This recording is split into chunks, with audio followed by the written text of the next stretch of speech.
दोस्तों आपने सुना होगा कि एसआईपी एक अच्छी आदत है, लेकिन एक सवाल मन में हमेशा होता है कि एसआईपी में आखिर कितना पैसा इन्वेस्ट करना चाहिए। 1000, 5000 या आधी सैलरी ही डाल दूं? थोड़ा रुको, जरा सोचते हैं। अगर गलत अमाउंट इन्वेस्ट किया तो क्या आपकी ड्रीम्स डिलेड हो जाएंगी या फिर करंट लाइफ स्ट्रगल बन जाएगी? दोनों ही सिचुएशन खतरनाक है। तो आज की इस वीडियो में मैं आपको एक simple formula, real life examples और एक कहानी की तरह समझाऊंगा कि आपको एसआईपी में कितना पैसा इन्वेस्ट करना चाहिए बिना ओवर कमिटमेंट के, बिना अंडर अचीव किए। तो एक बार की बात है, राज नाम का लड़का था जो एक एमएनसी में काम करता था। सैलरी थी 50,000 रुपए पर मंथ।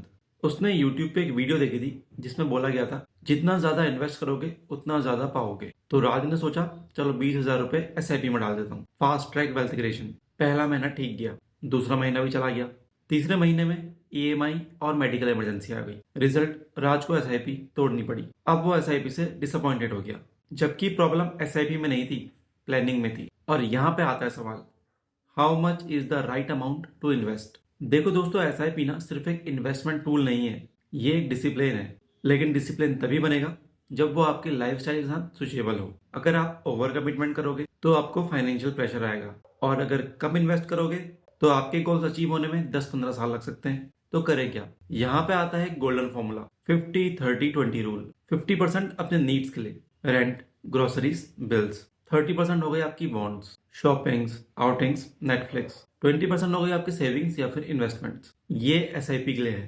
तो अगर आपकी सैलरी 50,000 रुपए है तो आप उसमें से 10,000 रुपए एसआईपी में डाल सकते हो, सिंपल। लेकिन ये फिक्स्ड नहीं है, लाइफ स्टेज के हिसाब से थोड़ा एडजस्ट होता है। आगे बताता हूँ कैसे। अब मान लो दो लोग हैं, समीर और राहुल। समीर 25 साल का है, सिंगल है और घर से काम करता है। उसकी नीड्स और रिस्पॉन्सिबिलिटीज कम है, तो वो 50,000 रुपए में से 15,000 रुपए तक इन्वेस्ट कर सकता है। राहुल 35 साल का है, एक बच्चे का बाप भी है, ऊपर से घर का रेंट और ईएमआई भी है। उसकी सैलरी 70,000 रुपए है, लेकिन वो सिर्फ 8,000 रुपए एसआईपी में डाल सकता है। वो भी परफेक्ट है। सही एसआईपी अमाउंट वो होता है जो आप कंसिस्टेंटली 5 से 10 साल तक पकड़ सको, बिना ब्रेक के। अब एक और स्मार्ट अप्रोच है गोल बेस्ड इन्वेस्टिंग। अब सवाल बदल दो, कितना डालना चाहिए से मुझे क्या चाहिए और कब तक चाहिए तक। एग्जाम्पल के लिए, आपको 10 साल बाद 10 लाख रुपए चाहिए चाइल्ड एजुकेशन के लिए, तो 5,000 रुपए पर मंथ का एसआईपी काफी होगा, एज्यूमिंग 12% रिटर्न। एक बार आपका गोल क्लियर हो गया तो एसआईपी का अमाउंट ऑटोमेटिकली निकल आता है। अब जब आपकी सैलरी बढ़ती है तो एसआईपी भी बढ़नी चाहिए। इसका नाम है एसआईपी स्टेप अप। हर साल 1,000 रुपए या फिर 10% से एसआईपी को बढ़ाओ। ट्रस्ट मी, इम्पैक्ट ह्यूज होगा।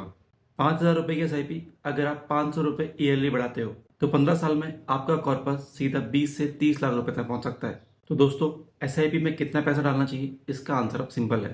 पहला है जितना आप अफोर्डेबली डाल सको, दूसरा है जितना आप कंसिस्टेंटली डाल सको, तीसरा है जितना आपके गोल्स के लिए जरूरी है। स्टार्ट छोटा करो, लेकिन स्टार्ट जरूर करो, और हर साल थोड़ा थोड़ा बढ़ाओ। कमेंट करके बताओ आपकी एसआईपी कितने की है और क्या आप उसे स्टेप अप कर रहे हो या नहीं।